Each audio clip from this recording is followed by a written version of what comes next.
The cat was made of glass, so clear and transparent that you could see through it as easily as through a window. In the top of its head, however, was a mass of delicate pink balls, which looked like jewels, and it had a heart made of a blood-red ruby.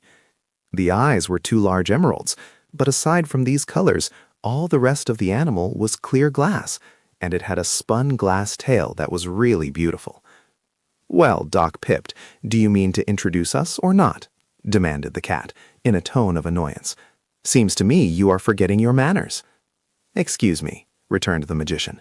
"This is Unk Nunkie, the descendant of the former kings of the Munchkins, before this country became a part of the land of Oz." "He needs a haircut," observed the cat, washing its face. "True," replied Unk, with a low chuckle of amusement. "But he has lived alone in the heart of the forest for many years," the magician explained, "and although that is a barbarous country, there are no barbers there." "Who is the dwarf?" asked the cat. "That is not a dwarf, but a boy," answered the magician. "You have never seen a boy before. He is now small because he is young. With more years, he will grow big and become as tall as Unk Nunkie." "Oh, is that magic?" the glass animal inquired. "Yes, but it is nature's magic, which is more wonderful than any art known to man." "For instance, my magic made you, and made you live. And it was a poor job, because you are useless and a bother to me. But I can't make you grow. You will always be the same size, and the same saucy, inconsiderate glass cat, with pink brains and a hard ruby heart." "No one can regret more than I the fact that you made me," asserted the cat, crouching upon the floor and slowly swaying its spun glass tail from side to side. "Your world is a very uninteresting place. I've wandered through your gardens and in the forest until I'm tired of it all, and when I come into the house, the conversation of your fat wife and of yourself bores me dreadfully." "That is because I gave you different brains from those we ourselves possess, and much too good for a cat," returned Dr. Pipt.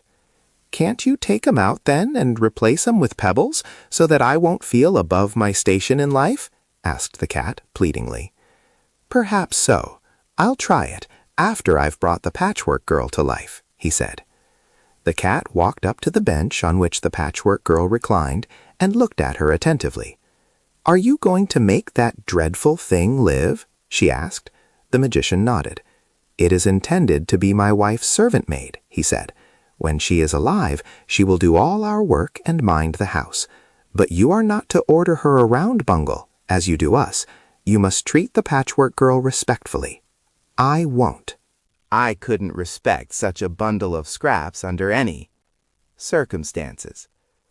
"If you don't, there will be more scraps than you will like," cried Margolot angrily. "Why didn't you make her pretty to look at?" asked the cat. "You made me pretty, very pretty indeed, and I love to watch my pink brains roll around when they're working, and to see my precious red heart beat." She went to a long mirror as she said this, and stood before it, looking at herself with an air of much pride. "But that poor patched thing will hate herself when she's once alive," continued the cat. "If I were you, I'd use her for a mop and make another servant that is prettier." "You have a perverted taste," snapped Margolot, much annoyed at this frank criticism. "I think the Patchwork Girl is beautiful, considering what she's made of.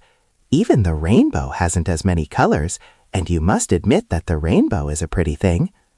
The glass cat yawned and stretched herself upon the floor. "Have your own way," she said. "I'm sorry for the Patchwork Girl, that's all." Ojo and Unk Nunkie slept that night in the magician's house, and the boy was glad to stay because he was anxious to see the Patchwork Girl brought to life. The glass cat was also a wonderful creature to little Ojo, who had never seen or known anything of magic before, although he had lived in the fairyland of Oz ever since he was born. Back there in the woods, nothing unusual ever happened.